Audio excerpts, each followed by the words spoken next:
cinématographique est extrême. Donc, voilà, je donne la parole à Gonzalo et à Isabelle. D'accord, d'accord.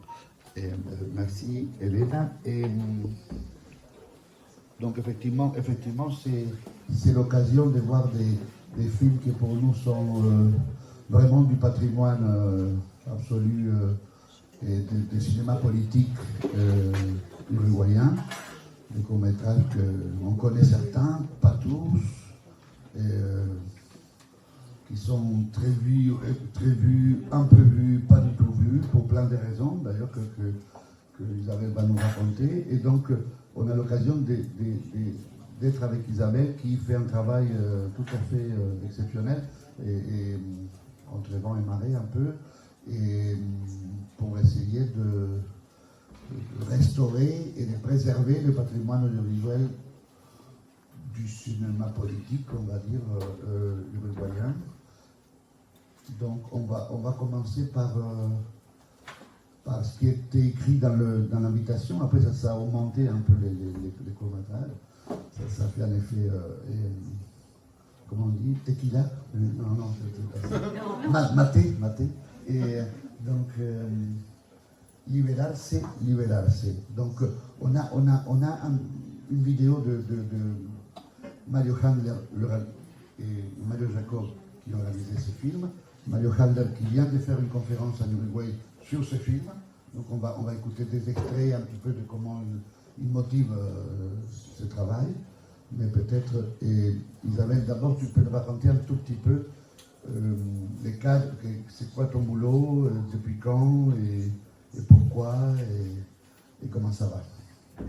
Bon, la première chose, c'est que c'est moi qui est très remerciée d'être ici avec vous parce que, en fait, l'idée initiale qui était justement montrer du Liberarse, c'est parce que je vais vous raconter après un petit peu plus, mais justement ce film, on l'a récupéré grâce aux archives qui avaient été déposées par certains des anciens membres du comité qui, en France, avaient travaillé pour la défense des prisonniers politiques en Uruguay.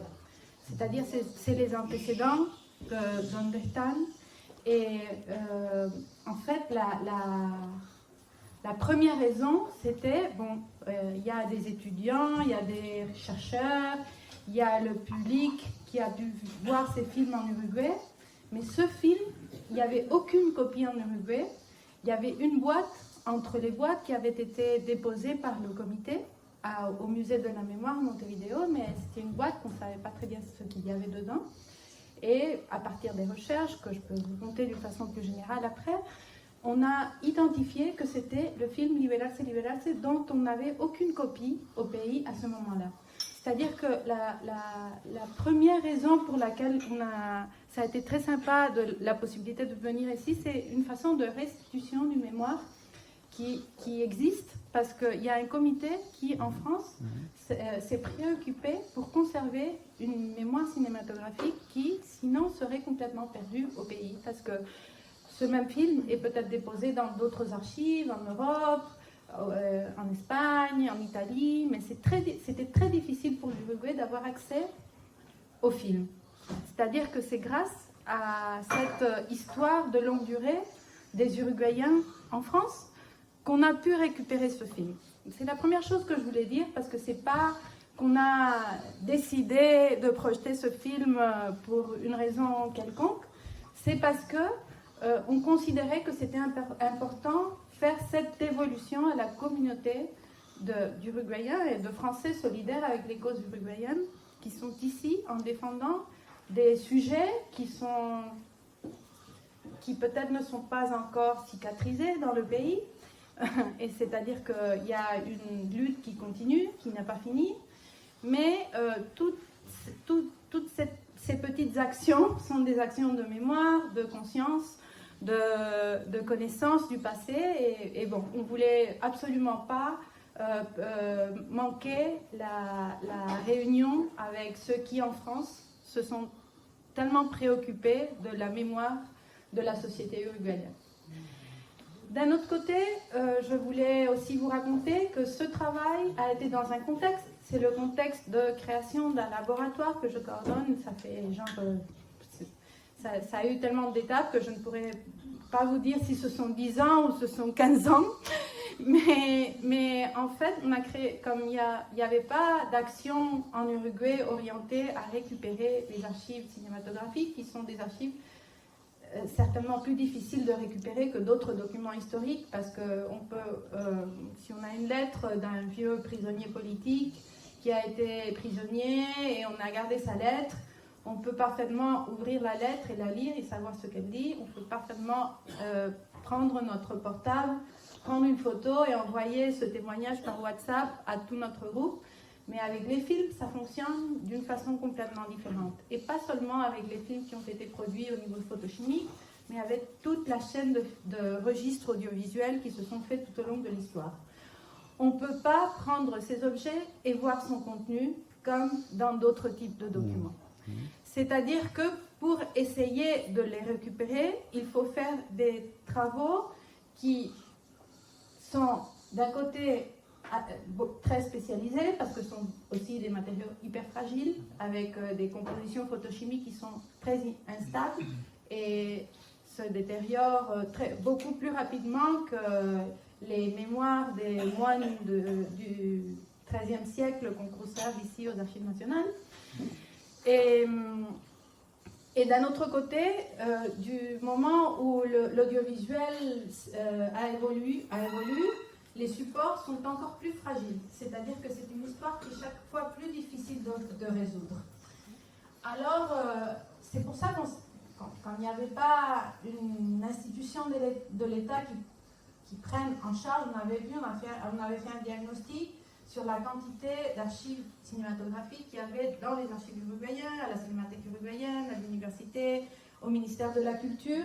Il y avait sans compter tous les matériaux internationaux, en comptant exclusivement les titres qui avaient été produits au pays, on a compté près de 500 titres et il n'y avait aucune ressource pour pouvoir les récupérer.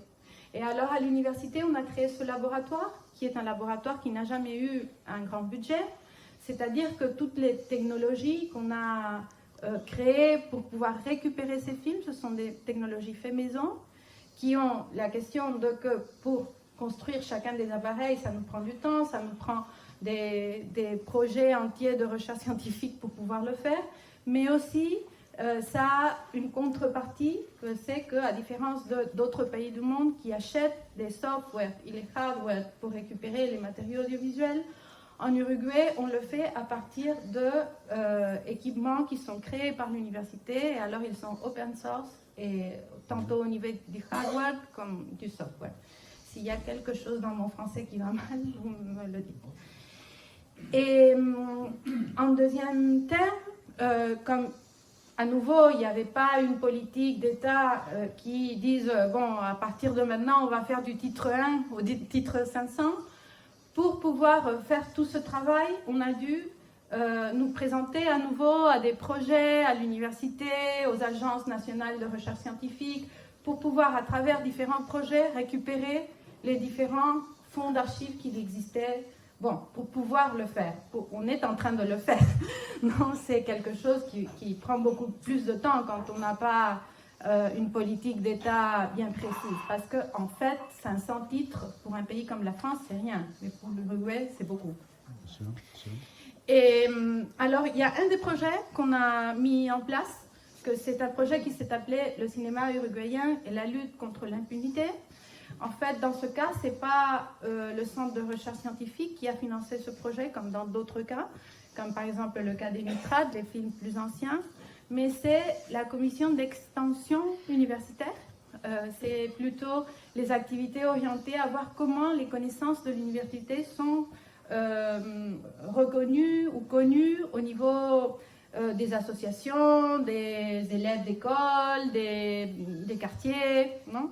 Et alors, dans ce contexte, on a numérisé un certain nombre de films qu'on avait identifiés qui pouvaient être des titres qui aidaient à la société uruguayenne à se re-rencontrer avec ce passé conflictif. Depuis les années 60, pendant la dictature, mais aussi on a travaillé, pas au niveau de la numérisation, parce qu'il y avait eu un plan avant, mais au niveau de la divulgation, avec des titres un peu dans le domaine de Gonzalo, qui sont des titres des années 80, qui ont été produits dans la majorité des cas dans des formats magnétiques, et qui, justement, c'était dans la transition démocratique, les cinéastes qui venaient dire qu'est-ce qui s'est passé dans la période antérieure. Ça a été le projet.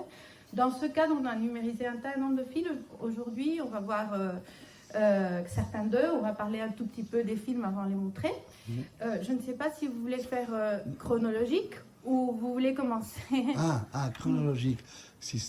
Alors, la seule chose, c'est qu'on a une vidéo de Mario Handler, qui est le plus enthousiaste parmi les vieux grands cinéastes vivants, et c'est un mortel déjà. Et donc lui, il voulait parler, il voulait faire en direct et tout ça. Après, il a changé d'avis, après il pleuvait en Uruguay, mais il y a une vidéo dont il nous présente le film, que je ne sais pas si lexiconologiquement c'est, je ne sais pas, et Liberarse, c'est quelle année ça? Ça a été produit en 68 et présenté en 69. C'est bien. Ok, c'est comme vous voulez. On peut présenter au niveau chronologique ou on peut présenter après ce que Mario dit et présenter Liberarse. Alors ça serait quoi le premier au niveau chronologique? Voilà, au niveau chronologique, les premiers films qu'on a, ce sont des petits fragments de films aussi de Mario, mais qu'il les a fait quand il était encore à l'université et quand il a commencé à produire des films qui n'étaient plus les films scientifiques que Rodolfo Talic et son chef voulaient qu'il fasse, mais il est sorti à la rue, voir pas tellement ce qu'il y avait à travers des microscopes, mais ce qu'il y avait dans l'environnement en Uruguay. Il a enregistré une des manifestations des travailleurs de la canne à sucre en 65, et après une manifestation universitaire. Je pense que ça peut être bien. Après, on va voir Me gustan los estudiantes, on peut la voir à continuation, parce que c'est un film qui a été enregistré en 67. C'est quand Lyndon Johnson est venu en Uruguay en 67 pour la conférence de président à Punta del Este, et c'est le film un peu de l'éclat militant où Mario se transforme dans un cinéaste qui a fait le boom des festivals de marcha dans l'année 68. Et bon, après, effectivement, après tous ces épiques et ces conflits avec les institutions aussi, même avec Marcha, il décide de fonder la Cinémathèque du Tiers-Monde en juin 1969. Et en fait, les films qu'on va voir après, genre Liberarse et Liberarse, sont plutôt de cette période. Si vous voulez, on voit la période avant et après. Oui? Super. Merci beaucoup.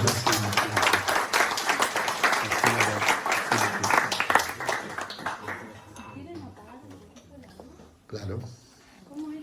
A ver. ¿Cómo hacemos? Espera un poquito. Policía, y no le asustan las balas ni el ladrar de la jauría. Caramba, y zamba la cosa, que viva la astronomía. Sí. Surrealismo político. Que vivan los estudiantes que rugen como los vientos cuando les meten al oído sotanas o regimientos.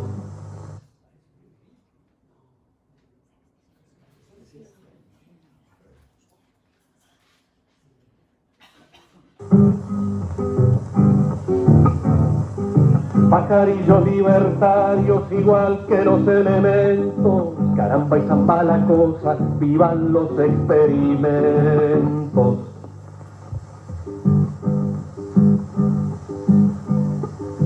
Me gustan los estudiantes porque levantan el pecho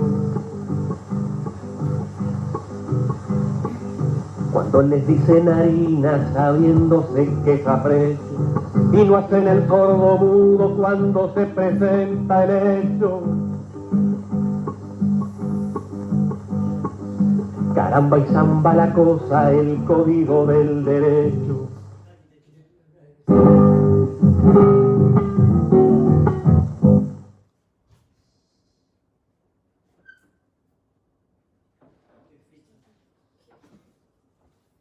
Qué fichita. Me gustan los estudiantes porque son la levadura del pan que saldrá del horno con toda su sabrosura.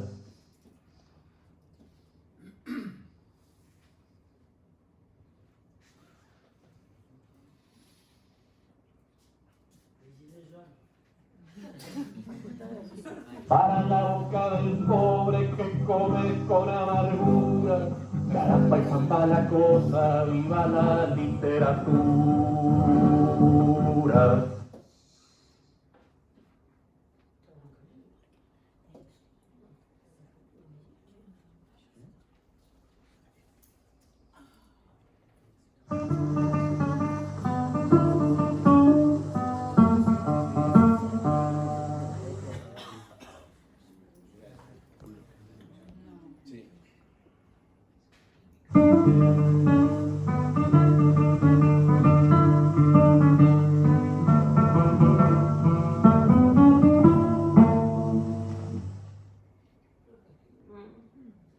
Vamos estudiantes por calles y plazas.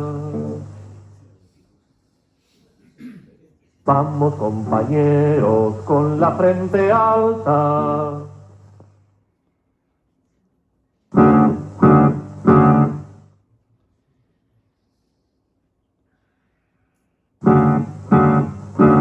Viento frío les vamos a arrimar, arrimar, arrimar.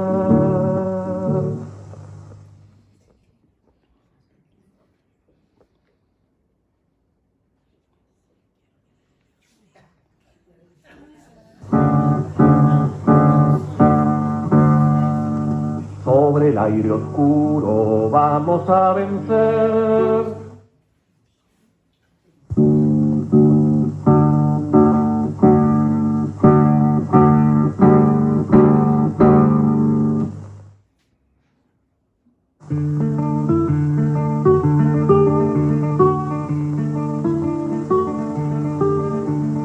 Vamos estudiantes por calles y plazas, vamos que la vida nos llama. Vamos compañeros con la frente alta, quien lucha por algo lo alcanza. Hoy son brazos, mañana ¿qué serán? ¿Qué serán? ¿Qué serán? Hoy son piedras, es cosa de pensar, de pensar, de pensar. Vamos caminando, los puños cerrados y los corazones alzados. Vamos como un río por calles y esquinas, gritando lo que dijo Artigas. Los tiranos un día temblarán, temblarán, temblarán. Viento frío les vamos a arrimar, arrimar, arrimar. Somos aire nuevo de la primavera, contra nuestra voz no hay barrera. Sobre el aire oscuro vamos a vencer, andamos formando un amanecer. Sobre el aire oscuro vamos a vencer, andamos formando un amanecer, un amanecer, un amanecer.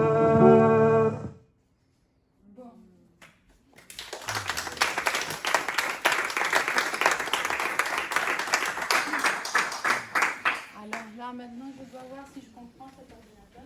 Comme vous avez vu, Alors.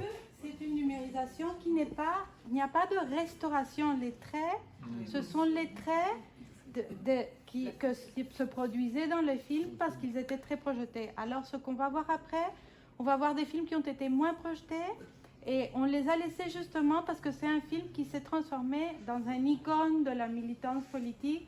Et c'est pour cette raison qu'il a été extrêmement projeté tout au long de différents pays. Et alors, les laisser, c'était une façon de respecter l'histoire du document. Bueno, ahora mostro. El video de Handler, ¿no? Si. De l'Amérique du Sud, ils font toujours référence à ces cinéastes uruguayens et à la fondation de la Cinémathèque du Tiers-Monde. C'est-à-dire que c'est une expérience que nous-mêmes, nous n'avons pas revalorisée et les autres pays qui, oui, ont fait ces histoires, reconnaissent à l'Uruguay comme un pays stratégique au niveau de ses nouvelles façons de faire du cinéma et sa relation avec la politique. Il faudrait peut-être l'occasion de dire que la Cinémathèque en Uruguay a été la deuxième d'Amérique latine après celle du Brésil et que pendant, y compris toute la dictature, ça a été un pôle de résistance immense et ça continue. La Cinémathèque. Et la cinémathèque uruguayenne. Oui, Dans ce cas, je dire parlais que de la Marcha, cinémathèque. Oui. l'hebdomadaire Marcha était à l'origine aussi de ces Oui. projets. Et Marcha, c'était un hebdomadaire qui était un peu, je dis historiquement, il a formé des générations Voilà, d'intellectuels et de militants uruguayens. D'un côté, il y avait la cinémathèque C'était un peu comme le monde uruguayenne. diplomatique, pour donner une idée, pardon. Et de l'autre côté, à partir de Marcha, s'est fondée la Cinémathèque du Tiers-Monde qui a regroupé les cinéastes de la gauche plus radicale, de ce qu'on appelait à l'époque la tendance radicale et combativa. Oui. Oui. Donc, oui. Et juste, Donc, et, oui. parce que j'ai entendu un peu de commentaires qui ne comprenaient pas ce qui s'est passé un peu dans les films. Ce sont des images. Bon, voilà, c'est vrai c'est qu'on ça. les voit un peu d'archives, mais à la fois, C'est- dire que ça s'est passé au moment de la venue de Johnson à Punta del Este, en 66. En je crois. 67. 67. Bon, et qu'à ce moment-là, il y a eu beaucoup d'occupations déjà des mouvements étudiants qui étaient déjà mobilisés pour la question de l'université et des crédits aux étudiants. Donc c'était un moment. Ces chansons qui chantaient par Biglietti, Me gustan los estudiantes, c'est devenu une icône. Et nous, étudiants, c'était un peu un appel à continuer la mobilisation, je veux dire, parce que c'était un hommage qu'il nous faisait d'une façon très exaltante. Et Biglietti, qui par ailleurs était membre fondateur aussi de notre association Dondestan, donc il est décédé il n'y a pas si longtemps. Il y a un an. Et je passe leur hommage. Et voilà, et ces contextes-là montrent un peu les manifestations qu'il y avait à Montevideo au moment qu'il y avait le rencontre des présidents à Punta del Este. Voilà, donc c'est tous ces... Tout à fait. Voilà. Là, on va écouter Mario Handler, donc, qui va nous présenter à sa manière, parce qu'il est très original, à sa manière, le film Liberarse. Mettez-le en ordre. Pourquoi on ne voit pas l'écran? Je ne sais pas. Porque lo abriste con el otro programa. Espera.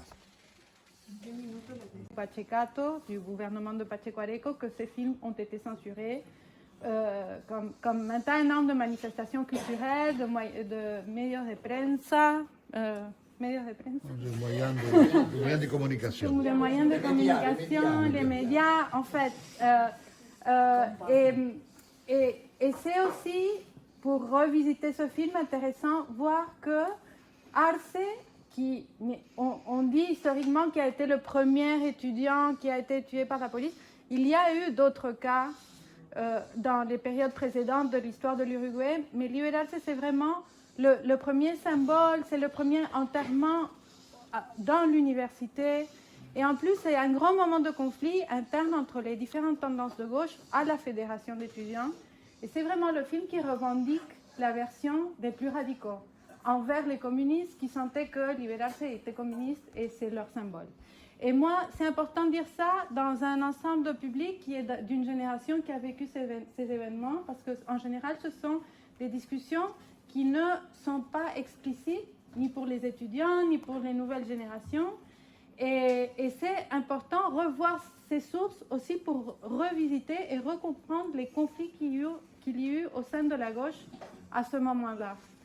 D'un autre côté, je crois que c'est important aussi montrer justement ce qu'on disait, la différence entre un film qui a été très très très montré et un film qui ne l'avait été pas, pour voir un peu la différence du résultat des images au niveau de la numérisation. Et bon, et finalement vous dire que c'est le film qui inaugure la Cinémathèque du Tiers-Monde, qui est la cinémathèque qui finalement finit hors l'université, hors Marcha, hors la Cinémathèque uruguayenne. Ce sont les radicaux qui entrent en conflit. Mais que, même s'ils étaient au niveau individuel, je ne sais pas si comme organisation, presque tous liés au Movimiento Nacional de Liberación Tupamaro, pendant la campagne du 71, la première campagne du Frente Amplio, ils participent, je crois aussi que comme Movimiento 26 de Marzo, des enregistrements. Et le dernier film qu'on va voir, c'est justement un film qui enregistre la campagne du 71. Ce film au commencement pour aussi revisiter les conflits de la gauche à cette époque. C'était un film dont tous les cinéastes avaient décidé d'enregistrer tous ensemble pour montrer l'unité, l'acte fondateur du 71. Mais quand l'acte a fini, ils se sont tous bagarrés entre eux et en fait, il n'y a pas un film, il y en a deux. Celui qu'on va voir, c'est un des films, c'est celui qui a été produit par la Cinémathèque du Tiers-Monde. Et après, il y a un autre film qui reste à numériser. Il y a eu une numérisation il y a des années, mais il faudrait en faire une autre. Celui-là, il s'appelle La bandera que levantamos, et l'autre, qui a été le film officiel, parce que dans ce cas, ceux de la Cinémathèque du Tiers-Monde ont mis un panneau de syndic qui était guerrillero, et alors les autorités du Frente Amplio ont dit qu'on ne pouvait pas officialiser au niveau du Frente Amplio ce film. Et alors, le film qui a été au niveau officiel, c'était Orientales al Frente de Ferruccio Musitelli. Et un jour, on pourra se rencontrer et revoir les deux films, parce que c'est très intéressant, parce que les deux enregistrent le discours de Liber Seregni pendant l'acte de 1971. Et si on les voit ensemble, on dirait que Liberarse a fait deux discours différents. C'est-à-dire, ils font une sélection des choses que Liber Seregni dit. Et comme ils font des fragments qui sont évidemment sélectionnés par rapport à leur intérêt et à leur manière de voir le procès, si on voit les deux films ensemble, et je vous invite dans un prochain cas, on peut le faire, voir les deux films ensemble pour voir comment on dirait que, en fait, Liber Seregni a fait deux discours qui paraissent être même contradictoires. Il parlait à tout le monde. Non, mais je crois que c'est intéressant aussi parce que vous êtes des protagonistes. Pourquoi tu dis ça? C'est politique. Non, mais il y a. Nous, Oui, on montre sûr. beaucoup de ces films sûr. pour les autres générations, pas pour vous.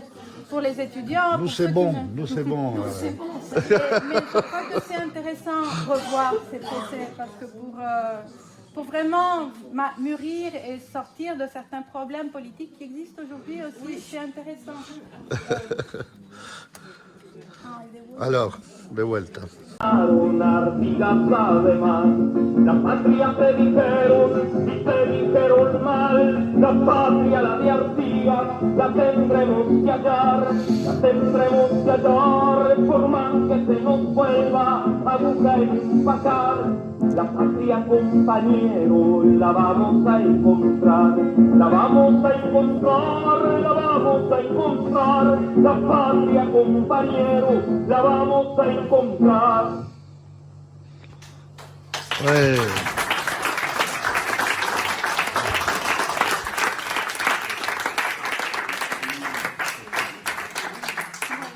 Bon, maintenant c'est à vous de dire si vous avez des opinions parce que je ne sais pas, peut-être quelqu'un veut... Et aussi des opinions sur ce travail totalement unique et exceptionnel. Et aussi, ça serait bien que dans cette salle, il y a plus d'un acteur de ces moments-là. Donc, ça serait bien des témoignages personnels et de ceux qui ont vécu ces genres de moments, ces moments-là, surtout. Et je ne vais pas signaler, mais si vous dites rien, je commence à signaler les personnes. Non, voilà. En fait, ceux de la commission de Understand m'ont demandé de montrer plus de films de ce que c'était prévu. C'est-à-dire que moi j'avais aucun problème, mais C'était bien, c'était bien. c'est à vous de... Ouais. Moi, Oui, alors d'abord, oui, quel sentiment par rapport à ce travail dernier ou sur l'ensemble?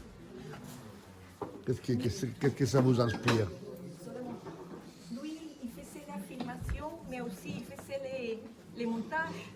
oui, ça c'est Mario Jacob et Eduardo Terra. C'est hyper intéressant parce qu'ils avaient de très petites bobines qui ont venu de l'ICAIC du Cuba, qui a envoyé Santiago Alves. C'était toujours l'idée de faire des nouvelles pour l'ICAIC qui finissaient dans des petits documentaires.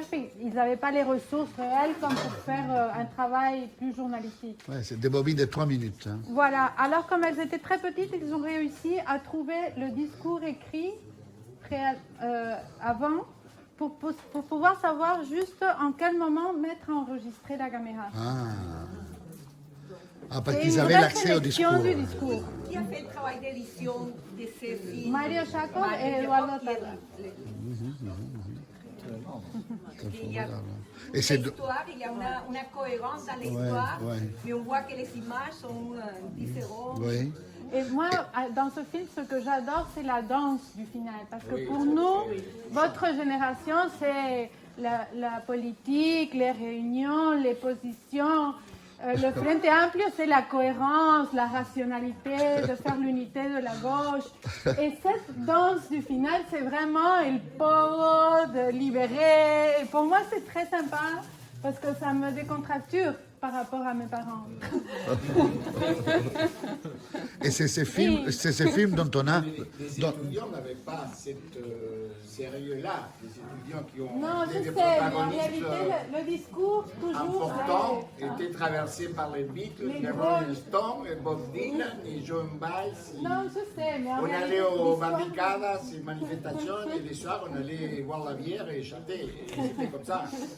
Et on allait voir ces films-là, et quand on finissait le film, on sortait, on faisait des barricadas. Ça s'appelait des manifestations éclairs.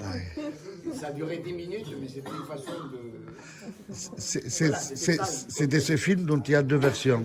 Orientales al frente, c'est la version de Ferruccio Musitelli, qui est Laurence. super, la version. Et en fait, dans quelles conditions ça a été tourné? Dans quelles conditions ça a été tourné? C'est-à-dire pour ceux qui tournaient, quelles ont été les réelles possibilités? Quelles ont été leurs... Bon, dans le cadre de ce film, c'est super intéressant parce qu'il y avait eu un incendie dans les laboratoires de Buenos Aires où ils avaient développé d'autres films. Et alors, comme la Cinémathèque du Tiers-Monde était en train d'être persécutée par la police et par les militaires, ce film, c'est le seul qu'on a pu numériser depuis le négatif. Ça que je ne sais pas, bon là les conditions de projection sont, mais vraiment il a une résolution beaucoup plus précise que les autres parce que c'est fait à partir du négatif, le scan. Et parce que Mario l'a enterré. Avant de partir en exil, il a enterré le film Dans une au maison nord de du campagne. pays, Dans une maison de campagne. et pour qu'il ne puisse pas être trouvé. Et alors, il n'a pas exactement la même histoire que les autres boîtes qui ont été ont circulé même à l'extérieur du pays. Il y a des gens qui les ont prises, qui les ont conservées, après ils les ont rendues à ceux de la Cinémathèque du Tiers-Monde quand ils sont revenus en Montevideo après la dictature. Mais dans ce cas, c'est un peu différent, parce que c'est vraiment Mario qui... Moi, je crois que Mario Jacob, c'est l'archiviste de la Cinémathèque du Tiers-Monde. C'est celui qui vraiment s'est préoccupé pour collecter les choses qui avaient resté perdues. Mais dans le cas de son film, lui, de son négatif, il a fait... bon. Et en fait, quand moi je lui ai demandé, bon Mario, mais dis-moi exactement comment est-ce qu'il a été. Et il m'a dit, moi j'ai promis à mes collègues de la Cinémathèque du Tiers-Monde qu'on n'allait pas dire où avait été enterré. Et alors je ne vais pas parler. Il avait un pacte entre ces... Et alors, il y a un tas énorme d'histoires en relation à où effectivement, où étaient les films ou pas, qui sont un trou. Parce que eux, ils ne veulent pas parler. Et c'est... Bon. Oui, Mais les conditions dans lesquelles ils ont été tournés... Ah, c'est- tourner. Et bon, à niveau des films. bon, c'était la campagne électorale du 71, même si... très importante. Création de C'était un peu- Parce qu'on a perdu. On a perdu. Oui, même si la répression avait déjà commencé, c'est vraiment les contradictions politiques de l'Uruguay de l'époque où il y avait vraiment... mais c'est vrai aussi que, par exemple, c'est le seul film qu'ils réussissent à tourner en pouvant... parce que eux, ils ont fait un accord avec la Mujer. Ça, c'est une histoire qui est reliée avec la France aussi. Parce que je ne sais pas si vous connaissez... Sûrement, vous connaissez Acosta Gabra, le cinéaste. Et sa femme... avait été à Montevideo en 71 parce que tout le monde disait que le Frente Amplio allait gagner. Elle est allée pour négocier les conditions du tournage de État de siège. Ah, voilà. Finalement, c'est fait au Chili. Moi, j'ai une grande anecdote sur cette affaire, mais je ne sais pas si c'est le jour. pour Non, ça, mais- non, mais c'est vrai qu'ils échangent tourner des images pour Michel et pour Cofaora. Et comme contrepartie, Michel Rey. Michel Rey. Michel Rey. Et comme contrepartie, elle leur a apporté une enregistreuse de son Agra qui leur permettait d'aller dans les manifestations en pouvant enregistrer synchroniquement le son. Il a été enlevé à Michel Rey, non? Alors oui, quelques heures. Oui. Quelques heures. Alors je me permets, parce que ça vaut le coup. Vraiment. Et donc Michel Rey et la femme du Costa Brava va en Uruguay négocier avec les Tupamaros. Et disons, d'une part, souder une relation, disons, il y a une volonté du réalisateur, de la productrice, d'être du côté des Tupamaros. Et d'un autre côté, peut-être, ça je connais moins bien, peut-être l'accès un petit peu au détail de l'histoire de la mort d'Amitrione, etc. Et un peu les conditions de la collaboration, on va dire. En pleine, on est en 71 là. Ouais. Donc tout s'est très bien passé. Et, sauf quelques heures où elle a été effectivement enlevée par un commando de droite. Non. Non. Il a enlevé. C'est vrai. Ellos pedían que D'accord, je ne connais pas bien cette affaire-là, pardon. D'accord. Mais alors, ça m'intéresse. Alors, où je veux en venir? Et il y a eu aussi un accord, un deal d'argent. C'est-à-dire, les Tupamaros ont dit nous sommes avec vous, c'est formidable que vous voulez faire un film sur un épisode de notre histoire, mais nous avons besoin d'argent pour faire la révolution. Vous avez plein de fric parce que vous faites du cinéma. Et donc, il faut parler argent. Donc, il y a eu un accord dès la production elle-même française, d'une part, du réalisateur, Costa Brava, qui donne une partie de son salaire, et de Yves Montand, qui donne une partie de son salaire. Mais alors, on y va. Elle n'allait pas aller trop loin, cette révolution. Ah, bon, donc, 2 ans après, ça je ne sais pas si c'est 2 ou 3 ou 1 et demi, et il y a un cinéaste, un distributeur uruguayen, très connu, qui a eu un frère ministre de la Culture. Walter Achugar. On n'est pas les nommés, voilà. Ah, Et pardon. non, mais très Ah, bien. je pensais que Qui m'a raconté cette histoire que je vous raconte. Et lui, il était chargé de faire la négo entre les Tupamaros et la production.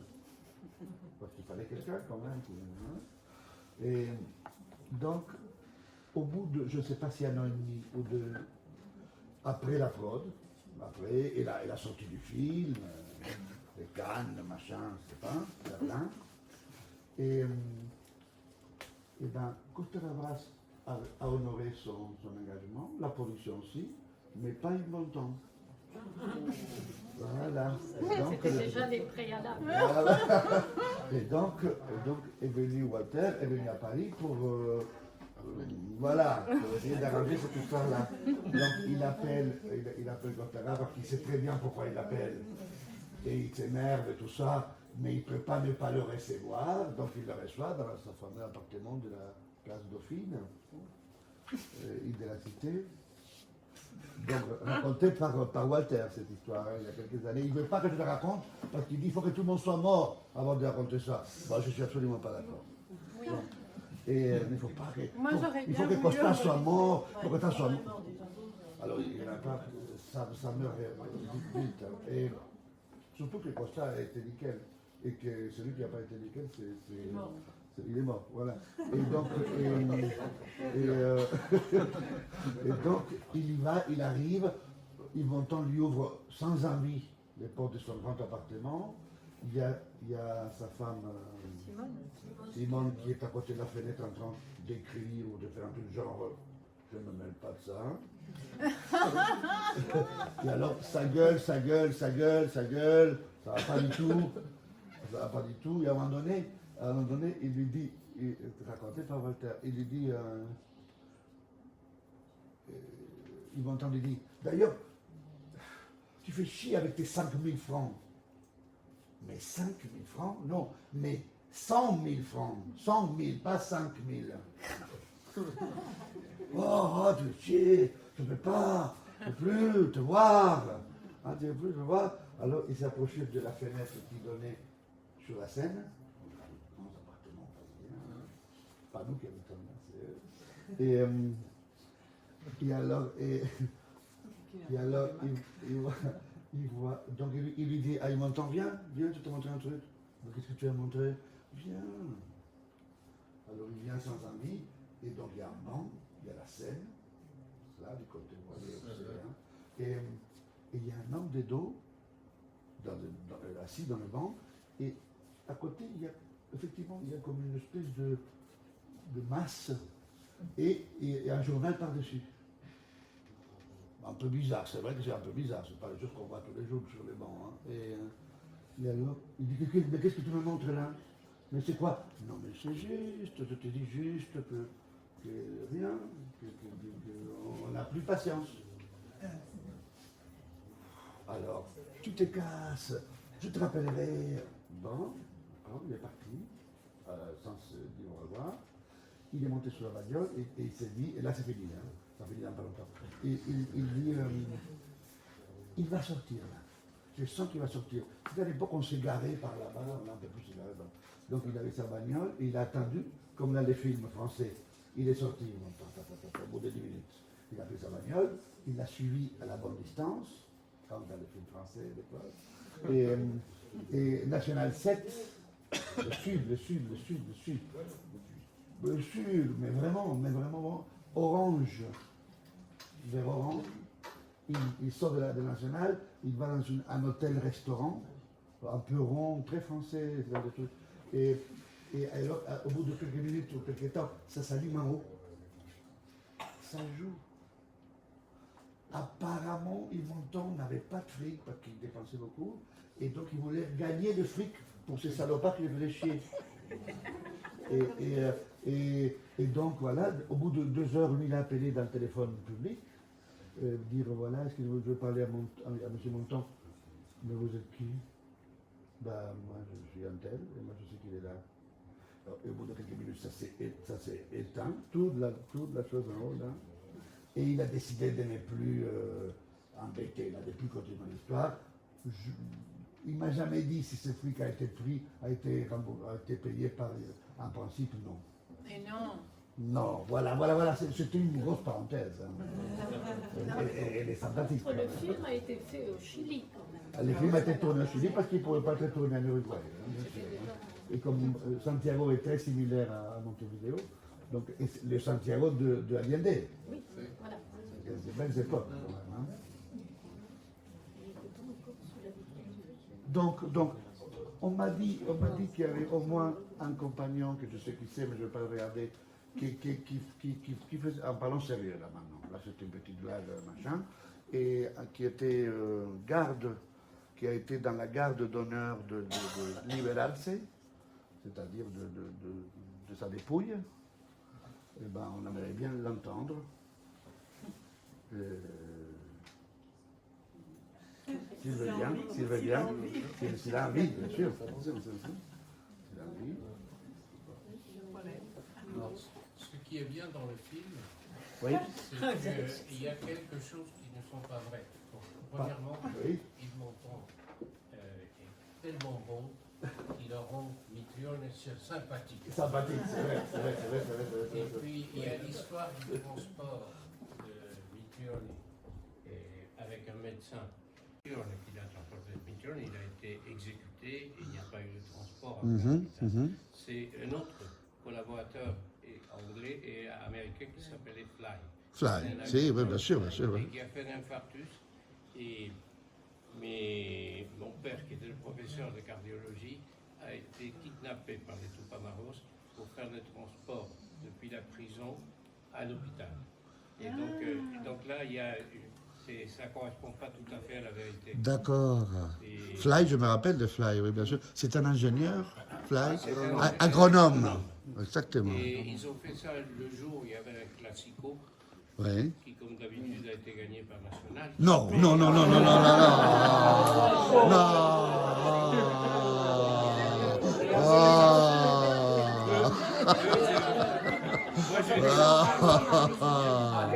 Et ils ont fait le transport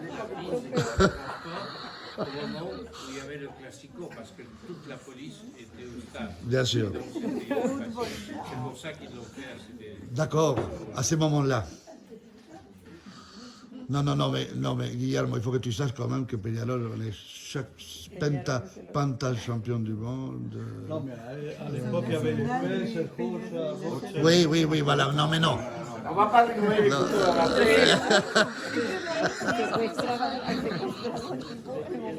Ok. Merci, Guillermo. Et Pipi, por favor. Si, tu... Je suis avec des amis français ici qui un peu perdu. Oui. Je voulais tout simplement dire deux choses. Par rapport à l'IRA, c'était une manifestation qui sortait de la fac de vétérinaire, c'était des étudiants universitaires qui faisaient une manif, qui voulaient faire une manif de 300 mètres parce qu'ils voulaient partir d'Alberto Las Plazas et General Prim à l'époque. Ils sont arrivés dans une jeep, en jeep, pardon.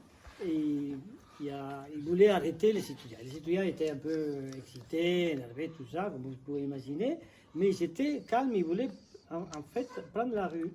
Et à un moment donné, d'un côté de la rue, il y a une sorte de, comme vous avez vu à la manif, les policiers qui prenaient les pistolets, qui se croyaient un peu Billy Tequille, des choses comme ça. Et les étudiants, ils ont cherché, et les policiers, ils ont lancé un tir en l'air. Mais tout de suite après, quand ils ont fait marche arrière, les policiers, Enrique Tessiacci, il a balancé un tir sur les... Il y a un médecin ici qui pourra me dire, sur les dos, mais ça touchait la chambre, il paraît que c'est l'artère fémorale. C'est ça, Guillermo? Oui, c'est pour ça. Il a touché l'artère, c'était et donc il a été hospitalisé, mais on n'a pas pu le sauver. Et lui, et après les policiers, évidemment, ils sont partis, et les manifestants, ils ont pris Libéras, et il y a l'ambulance qui est venue, ils l'ont transporté. Ça, c'était une chose pour expliquer. Et après, mon ami, il ne comprenait pas que Mitrioni, je disais que Mitrioni, c'est un agent du FBI qui est arrivé. Non, FBI. Je suis désolé de vous le dire. C'est FBI. Souvent, vous allez voir sur Internet que c'est la CIA, mais c'est FBI. C'est un agent, vous pouvez vérifier bien ça, si vous voulez. C'est l'FBI qui avait une dotation de logistique un peu particulière, parce qu'il faut savoir, en Uruguay, depuis les années 60, la CIA, il y avait des commandes d'opération en Uruguay. Ils étaient bien installés. Mais souvent, les États-Unis, vous savez comment ça fonctionne, les Américains, ils ont pas mal à l'interne, ils ont pas mal de dispositifs répressifs, comme ça, ils sont très décentralisés. Et donc, Emission est arrivé justement à apprendre les techniques de torture en Uruguay. Voilà. Et donc, il avait pris... Les techniques d'interrogatoire et de torture. D'ailleurs, en Uruguay, à cette époque-là, il y a 4 SDF qui ont été mis dans les sous-marins et qui ont décédé à cause des tortures, parce que c'était des gens qui personne, la famille ne pouvait pas réclamer de leur vie, et donc lui, il avait profité comme ça. Après, il y avait des gens à l'interne, par exemple, il y a un monsieur Bardesio que les Tupamaros ont pris à un moment donné, ont kidnappé, ont séquestré, et grâce à ces messieurs-là, ils ont appris beaucoup de choses, mais il y a Clara Aldrich qui l'explique très bien, ça. Et un problème qu'il y avait les Tupamaros, c'est que les Tupamaros avaient infiltré beaucoup de corps d'État, mais il y avait très peu dans les services d'intelligence. Et donc, quand on kidnappait quelqu'un, les gens ils pouvaient raconter n'importe quoi, il y avait difficilement beaucoup de problèmes pour identifier si c'était vrai ou pas. Après, je ne sais pas s'il y a quelqu'un qui se rappelle, il y a un Cubain qui s'appelait Manuel Huelva, qui était un double agent, et lui, quand il est allé à Cuba, il a raconté tout, il a donné tous les noms des tortionnaires qui étaient avec Missione, il a donné les noms des Uruguayens, des militaires, des policiers et des civils qui avaient participé, même dans la construction de l'escadron de la mort. D'accord.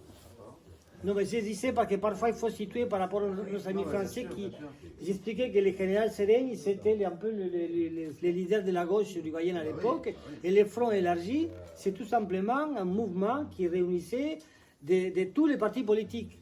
C'est chose qu'en France, c'est quoi que c'est unique au monde. Ça tient depuis, Ce serait bien qu'en France, un jour, on puisse avoir un front amplio.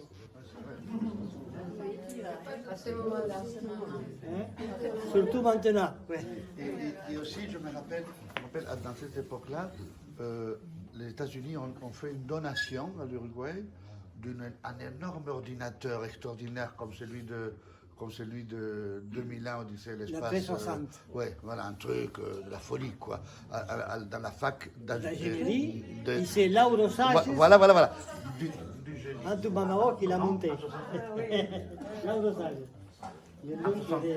En 7, toi tu dis ça? Il vit en Suède. D'accord. Ah bon? Et moi je me rappelle que j'ai visité ça avec mon père qui est ingénieur et on trouvait ça, c'était comme voilà le film de Kubrick, hein? Une aide magnifique, un don extraordinaire des États-Unis. Et c'est vrai que totalement novateur, on ne savait pas très bien à quoi ça marche, mais ça doit servir pour quelque chose.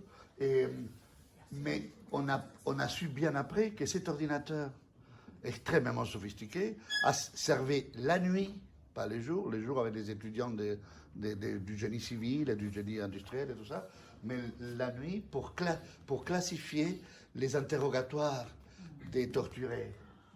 Parce que pour la première fois, parce qu'avant ça, il y avait quoi? Il y avait des cahiers. Toi, tu dis, oui, je connais Pierre. Hein, Pierre comment? Pierre, je ne sais pas comment. Ah, tu ne sais pas comment. Il habite où, Pierre Colomba? Il habite par là. Donc voilà, donc des choses qui restent dans des cahiers. Donc si on met Pierre qui habite par là là-bas, et pas là-bas, et machin, et truc, et après ça bosse, et ça trouve que toi tu connais Pierre, que l'autre connaît Pierre, que l'autre connaît Pierre, et là, ça a été un moment décisif, vous me corrigez, vous les vrais, et pour la chute du mouvement Tupamaro. Hein. Non, il y a pour parler un peu de ce qu'il raconte de ces gros ordinateurs, c'est lui qui a monté l'ordinateur à la fac d'ingénierie. C'est un Tupamaro qui s'appelle, il vit en Suède, il est exilé. Il s'appelle Lauro Sánchez. Il est un peu l'oncle de Fernando, celui que vous connaissez. Il y a une anecdote de Lauro Sánchez que lui, par exemple, c'était le prof de mathématiques de l'école militaire. Quand il est emprisonné l'école militaire d'Uruguay. Ouais. Quand il est emprisonné en Uruguay, à la zone 13 d'infanterie, je me rappelle parce qu'on était avec lui, il y a quelques copains d'ici qui étaient avec nous à ce moment-là, et il y avait le lieutenant-colonel, c'était le commandant de la caserne, qui vient et qui dit à Lauro, comment on va faire maintenant, qui c'est qui va donner les cours de mathématiques? Et Lauro lui dit, mais écoutez, si vous allez dans l'école des officiers, dans la caserne, vous mettez un panneau, j'irai. Et voilà, il est allé donner les cours de mathématiques. Vous savez ce qu'il avait fait? Il notait, parce que les militaires, quand ils nous torturaient, choses comme ça, ils n'avaient pas la tenue des militaires. Mais quand ils allaient dans la caserne apprendre, écouter les cours de mathématiques, ils allaient avec l'uniforme où il y avait les noms. Et Lauro, il prenait tous les noms, et c'est comme ça qu'on a pris tous les noms des militaires. Et je peux vous assurer que c'est vrai. Parce que là, on a la liste des 13 d'infanterie, des tortionnaires de l'époque, et ils sont tous là, et c'est grâce à Lauro. Il y a notre ami qui est plus là, que c'est Jorge Ibarra, que là, on a tout appris. C'est une parenthèse, je suis désolé. Non, c'est bien. Et ça vaut la peine de dire en 3 phrases que, je dirais, en face de cette histoire d'ordinateur gentiment donné, que la nuit travaillait pour qui on sait. Et en ce moment, l'association Donde Están est en train d'étudier d'étudier très rapidement la manière d'aider une initiative en Uruguay qui est en gros avec tous les réserves qu'on peut mettre, Isabelle, et du fait qu'il n'y a pas une vraie politique d'État et donc qu'on dépend des militaires pour l'accès aux archives militaires, etc. Donc c'est eux qui choisissent quelles archives on peut consulter ou pas, et lesquelles ont disparu, etc. etc. Dans ces cadres-là un peu fragiles, et il y a quand même toute une équipe de professionnels et d'étudiants, et des volontaires. D'ailleurs, c'est un appel, parce que en tout cas, il devrait y avoir un appel dans pas longtemps aux amis de l'association, parce que dans les stands, qu'est-ce qu'ils font? C'est quoi l'idée? C'est avoir accès à ces petits cahiers-là, ces petits cahiers qu'on ne sait pas qui a mis sur des fiches dans les grands ordinateurs dans les années 70, ça, on ne sait pas qui a fait ça. En tout cas, ce n'est pas nos copains. Donc, et répartir certains de ces cahiers, parce qu'on a accès à ceux qui veulent bien qu'on ait accès, et pour digitaliser tout ça, parce que tant que ça reste dans un cahier, Pépé a dit que habité par là, machin, ça ne sert à rien. Donc dès qu'on commence à mettre Pépé, Juan, José, Pedro, machin, Avenida Artigas, et ça commence, on peut commencer à réfléchir d'une manière informatique pour recouper des choses. Donc l'apport de Dondestan sous contrôle de notre présidente Elena va être de deux sortes, un apport modeste, symbolique, financier, parce qu'on ne sait pas gagner beaucoup d'argent, et un apport, par contre, là, je trouve ça génial, ça serait super, un apport en heure, en temps, on va faire un appel, peut-être bien, et voilà, un appel à des heures de boulot, c'est-à-dire des gens comme vous et nous qui disons, ok, je suis d'accord à mettre 8 heures ou 80 heures ou 2 heures pour ces projets de digitaliser les archives militaires. Alors il y a un protocole qu'il faut respecter, il faut être super attentif de comment on fait ça, quoi. Mais il faut être juste bilingue, non, même pas bilingue, il faut être juste Dire l'espagnol. Oui. en espagnol. Et c'est une manière d'apporter vraiment, sans apporter l'argent, apporter du temps engagé, on va dire, ou du temps solidaire. Donc bientôt vous allez avoir de nos nouvelles. Oui, On va voir. Pour présenter le travail. Tout à fait. Grâce à quelqu'un qui le connaît bien et pour faire un appel à des volontaires. Donc, voilà. Pour mettre des heures de travail. C'est le travail de lui, ça. Oui, c'est Luisa. C'est le projet Luisa, voilà. C'est le projet. Pardon, ça n'a pas été dit. C'est le projet Luisa, avec l'Université de la République orientale de l'Uruguay, un truc super sérieux. S'il vous plaît. Exactement. Exactement. S'il vous plaît, il y a quelqu'un qui veut parler. Vas-y. Oui. S'il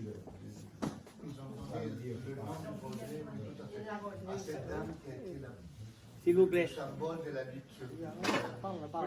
Je vais faire un parallèle contemporain avec ce qui se passe à Hong Kong. À Hong Kong, le gouvernement a fait voter une loi comme quoi les manifestants ne doivent pas manifester avec un masque, parce qu'ils sont reconnus par toutes les caméras. Donc, la numérisation des manifestations là-bas est entièrement automatique. La loi est pareille en France, on a aussi interdiction de manifester masqué depuis cette année. Oui. Et je pense pour les mêmes raisons, parce qu'effectivement il y a des caméras aussi un peu partout, et maintenant on va avoir des logiciels de reconnaissance faciale au niveau de la défense, enfin le ministère de l'Intérieur, ils sont en train d'investir là-dedans. On en est au même point. Mais là on parle de l'histoire, non? C'est l'histoire. Là on est en plein la vie en ce moment. Oui, non, mais on parle de l'histoire parce que j'ai... Oui, c'était un... Mais ça nourrit la réflexion actuelle, c'est-à-dire qu'avec ça... C'est contemporain aujourd'hui. Il ne suffit pas grand-chose, une élection qui bascule et voilà. on peut voir revenir des horreurs. Ouais, voilà. On y est passé en fait. C'est à ça que ça sert aussi, justement, garder la mémoire. Il faut encourager la mémoire, parce que sinon, si on commence à dire non, on va être masqué, on va être... la mémoire, on la cherche, c'est là qu'on la trouve. C'est les gens qui ont vécu, qui ont vécu ça et qui traduisent ça. Mais je ne vois pas l'importance de mettre un masque pour parler. Non, c'est pas pour dire. Ah non, c'est pas pour parler, c'est juste pour aller manifester, pouvoir être masqué, ça permet de pas forcément se retrouver On n'est pas là. Là, on parle de l'histoire. Non, on dit qu'à Hong Kong et qu'en France, il y a des lois qui sont tombées où on n'a plus le droit de manifester masqué pour pouvoir être reconnu par les caméras, fiché automatiquement et retrouvé par la police dans la journée. Voilà, c'est ça. Maintenant, c'est un peu ce qui s'est passé en Uruguay, ça peut arriver. Et puis s'installer la même chose. Est-ce qu'on y est déjà? Est-ce qu'on y est? On y est. On y est. Ah d'accord. Bah, à Hong Kong. Mais ça vient vite. Ah, ici. Pardon. Juste une chose, on a tout le temps du monde après. On est quelques-uns ici à se dire que ça serait super s'il y a une parrilla culturelle prochaine pourrait être faite de l'histoire personnelle de Guillermo Dillero. Il a dit non, Tout va bien.